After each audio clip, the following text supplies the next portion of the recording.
The health care in India is provided by 5 major sectors. First is the public health sector, that is the government system. It's a series of primary health care provided through PHCs and sub-centers. Secondary and tertiary health care is provided through CHCs, rural hospitals and a series of higher hospitals. Health insurance schemes which provide health care also, and other government agencies like defense services, railways, providing health care to their employees and their families. Then the private sector, the practitioners of indigenous systems of medicine, voluntary health agencies, and national health programs. The programs where the infrastructure begins from the center and reaches various levels, sometimes to the grassroots level.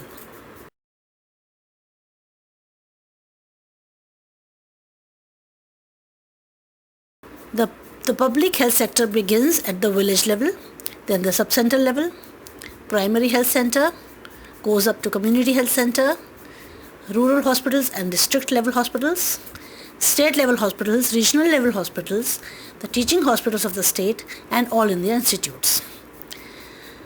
The village level, sub-center and primary health center staff provide the primary level healthcare level. The community health centers and rural hospitals and district hospitals provide secondary healthcare level facilities, and higher hospitals, state level hospitals and higher hospitals represent the tertiary healthcare level.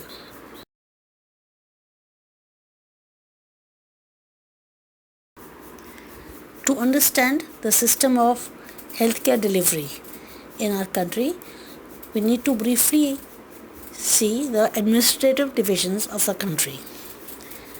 India is divided in zones. We can see 6 zones depicted by 6 different colors. These zones are groups of Indian states. India is divided into states and union territories.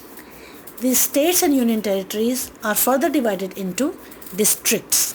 The district is the final unit of administration in the country. District, which is the basic unit of administration in the country, is further divided into sub-districts for local administration. These sub-districts are known by different names in different states like Tehsil, Taluk or Mandals.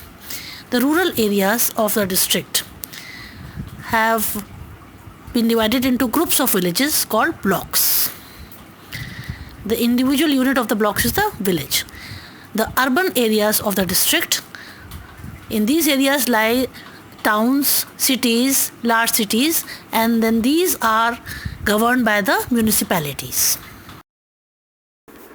A brief look at the administration, at the governance in India, is represented by the center. Below is state, district, which has rural and urban areas. The rural areas have divided in sub-districts. Urban areas have municipal bodies. Below sub-districts are groups of villages, blocks, and then individual village. The municipality governs the city and divides it into wards. The government at the center is headed by the Prime Minister, and the health sector is represented by the Union Ministry of Health and Family Welfare.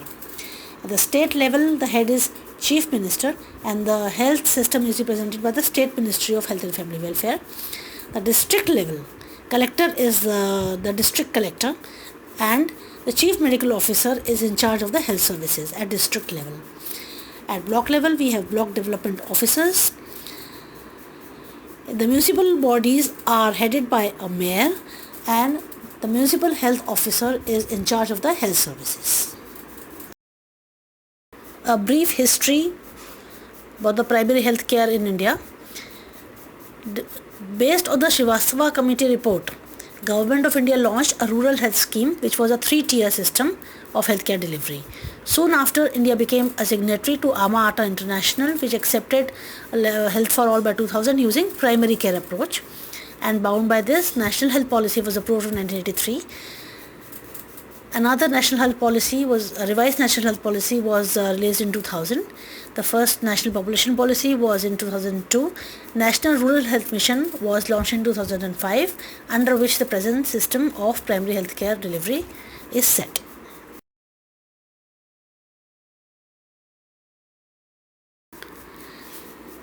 The village level of primary health care. At the village level, following schemes are in operation: the village health guides, trained local DAIs, ICDS scheme, ASHA scheme. These workers are chosen from the village community itself, and thereby placing the people's health in people's own hand. And also, community participation in healthcare is accomplished. These workers are not full-time government functionaries, that is, they are not paid any salaries or have any pay structure. They are given training so as to form the contact between the villagers and the formal health infrastructure. Hence, they are free to continue their vocation. They just need to take out time for community health work, and they are paid an honorarium for this work.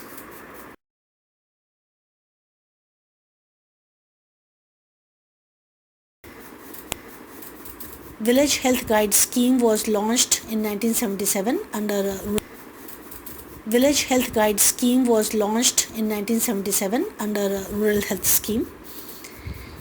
The scheme was launched in all the states, but some states already had an alternative system, and the scheme was not launched in these states. These were Kerala, Karnataka, Tamil Nadu, Arunachal Pradesh and Jammu and Kashmir. The village health guides were mostly women, and later Government of India decided to replace all the male guides with women. The village health guide was chosen by the community itself. Though the guidelines for the selections were set, these were: the person should be a permanent member of the local community, should be able to read and write, and have minimal formal education up to 6th standard. The person should be acceptable to all the sections of the community and should be able to spare at least 2 to 3 hours every day for community health work. After selection, a short training was given in the nearest primary health center for 200 hours, and a stipend of Rs 200 per month was paid during that training. After completion of the training, the village health guide would receive a working manual and a kit of simple medicines which had both the modern and traditional medicine system.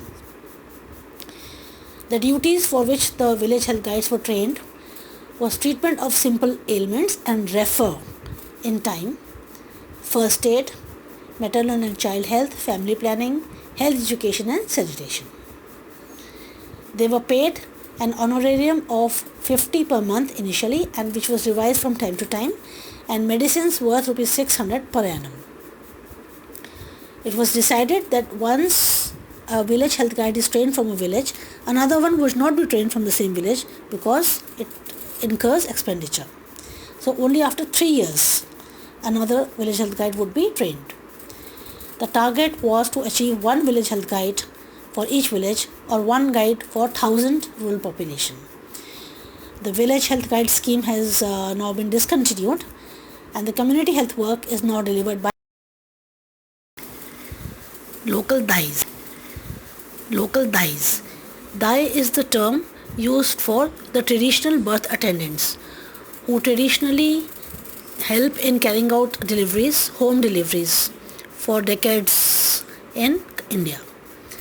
So a program was launched to train the traditional birth attendants so as to improve scientific knowledge about the obstetric skills and to develop concepts in maternal and child health and the importance of sterilization during delivery, because infection is a major cause of maternal and the child mortality.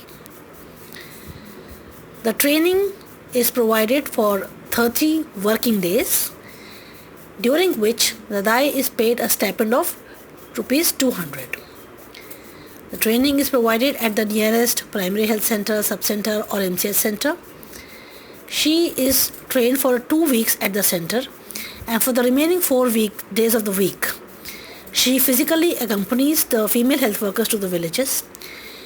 During the training, a DAI is required to conduct at least 2 deliveries under the supervision of either a female health worker, ANM or health assistant.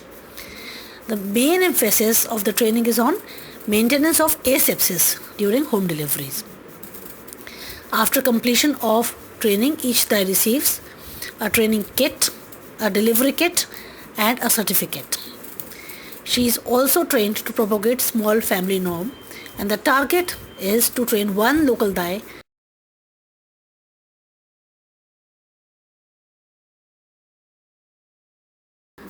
Anganwadi worker. Anganwadi in Hindi means the courtyard.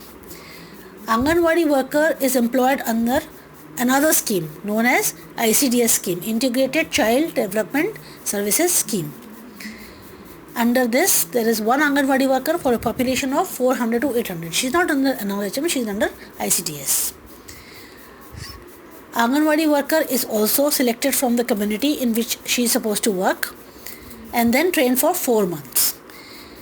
During training, she is trained in various aspects of health, nutrition, child development, and for her work, she receives an honorarium of 1500 per month.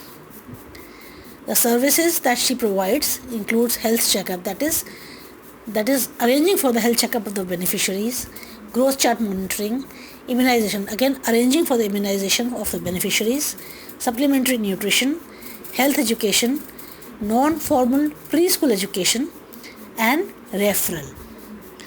The beneficiaries of the ICDS scheme or an Anganwadi are the nursing mothers in the community, pregnant women, women in reproductive age group, children below 6 years of age, and adolescent girls.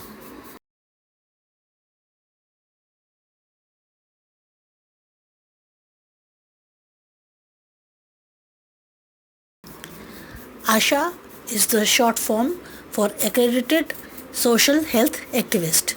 The cadre was created under the National Rural Health Mission.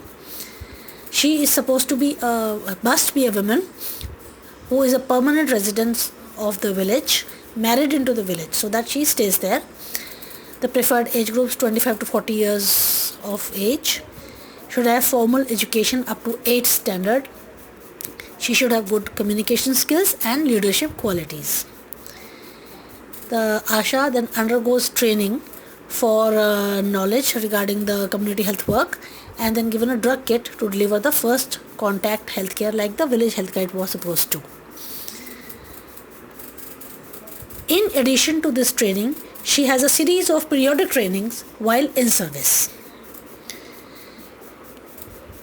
There is no fixed honorarium for ASHA. She receives performance-based incentive. That is, she is paid for the services that she provides for universal immunization, the referral services that she gives, the escort services for delivery and various other reproductive child health services, and services provided under other health programs. She receives incentives for the number of household toilets that she helps in the construction. The norm is selection of one ASHA per 1000 population, though in some difficult areas it can be relaxed to one ASHA per habitation. The habitation may have 1000 or lesser population. In addition to provision of community health work, she works in liaisoning with the women committees, the local women committees, the village health and sanitation committee of the Gram Panchayat, the ANMs and Anganwadi workers. So she works as a team, and that helps her in provision of community health services to the beneficiaries and further referral of those who require referral. So she is supposed to work as a team and liaison with the other workers working in the same area. The sub-center is the most peripheral outpost of the formal health delivery system in rural areas. One sub-center is supposed to serve 5,000 population, which represents 4 to 6 villages. In difficult to reach areas, in hilly, tribal and backward areas, one sub-center is for 3,000 population. The services provided at the sub-center include immunization, antenatal care, natal that is delivery and postnatal care, prevention of malnutrition, family planning services and family planning counseling, medicines for minor ailments like pneumonia, diarrhea, fever, worm infestation, and implementation of several national health programs and family welfare programs. The staff at the sub-center includes one auxiliary nerve midwife, ANM. Previously she was known as multipurpose worker female. Then one multipurpose worker male, and sometimes one voluntary health workers which the ANM may employ as a helper. Two health assistants from the local PHC supervise the ANM and multipurpose worker male. One health assistant is supposed to supervise 6 sub-centers. So one male and one female health assistant supervise 6 sub-centers. Female health assistant is known as Lady Health Visitor LHV, and one health assistant male from the PSC. Government of India, that is the central government, provides the funds for the salary of the ANM, of the Lady Health Visitor, and the rent of the sub-center if required, and the required drugs, equipment and kits, and the contingency money for ANM, which includes a stipend for the helper if she employs one. The salary of the male health worker, male multipurpose worker, is provided by the state, is to be borne by the state government.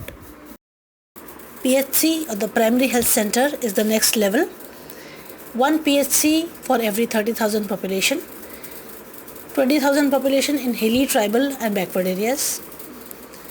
Function of PHC include all the 8 essential elements of the primary health care, including medical care, MCH including family planning, safe water supply and basic sanitation. That is, it's not that they provide safe water supply and sanitation, they provide the know-how and the places where the villagers can get help and equipment from. Prevention and control of locally endemic diseases, collection and reporting of vital statistics, health education, implementation of the relevant national health programs, referral services to those who require referral to higher institutions, conducting the training of health guides, ASHAs, health workers, local DAIs, and some basic laboratory services. It is proposed, some basic selected surgical procedures are proposed at the PHC level itself, include vasectomy, tubectomy, medical termination of pregnancy and some minor surgical procedures. Under the ROAM program, reorientation of medical education, 3 primary health centers have been attached to each medical colleges so that the medical students' education is directed towards the needs of the country and the community care. This is the staff at the PHC, and it is proposed to increase the staff under the new Indian Public Health Standards for PHC. 6 beds per PHC are recommended presently. The next higher level is Community Health Center, which represents the secondary health care level. One CHC or Community Health Center covers the population of 80,000 to 1.2 lakhs, has 30 beds, X-ray facility and basic laboratory facilities. The staff at the Community Health Center includes 4 specialists in surgery, medicine, obstetrics and pediatrics. One community health officer is also posted, who is selected from the supervisory staff at the PHC level or at the district level. Should have a minimum 7-year experience in rural health programs. Some states have opted for a second medical officer instead of community health officer. The specialist at the community health center can refer the patient if he requires further referral to the sub-divisional hospital and further to district hospital. But the specialists at the CHC have the power to refer the patient if required directly to the state level hospital or to the nearest medical college hospital. IPHS standards for CHC, the newer standards are covered in another lecture. This is the staff posted at the CHC at present. Hospitals. The facilities improve from rural hospital, sub-divisional hospital, district hospitals, specialist hospitals and teaching institutions. It is proposed to modify sub-divisional hospital into sub-divisional health centers. and the district hospitals into district health centers. What is the difference between a hospital and a health center? Hospital provides only curative services, whereas health center provides preventive, promotive and curative, that is integrated services. We will talk about it in the lecture on primary health care. Hospitals have no catchment area. The patients can come from any part of the country and get treatment in any hospital, whereas health center has a responsibility for a definite area around itself. The team at the hospital consists mainly of the curative staff only, like the doctor, nurse, trainer, dresser, that's it. The team at the center, at the health center, has an optimal mix of the medical care, the doctor, dresser is there, but paramedical workers who go out in the community and work with the community also.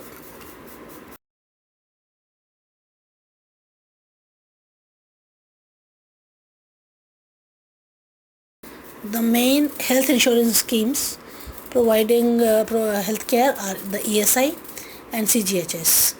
ESI would be discussed in more detail on the lectures on occupational health. It provides the following facilities. CGHS is for central government employees and provides the following facilities.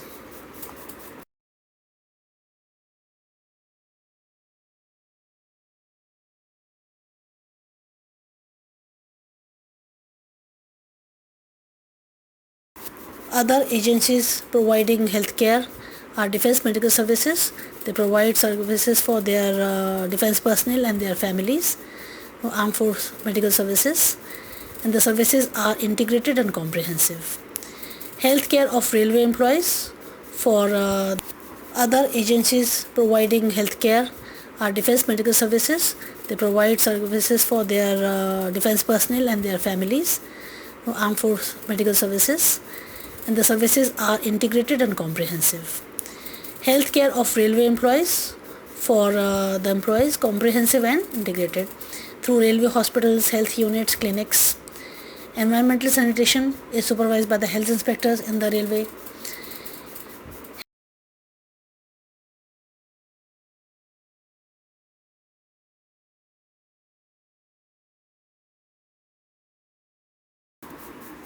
Agencies providing healthcare other than the government sector. Private agencies, they provide a large share of health services in the country, but these are mainly curative in nature and are more concentrated in the urban areas and available to those who can pay. Practitioners of indigenous systems of medicine like Ayurveda, Siddha, Homeopathy, Unani provide the bulk of medical care to the rural population. A Central Council of Indian Medicine was established to provide minimum standards of education in the indigenous systems of medicine. There are various voluntary health agencies. They are covered in another lecture.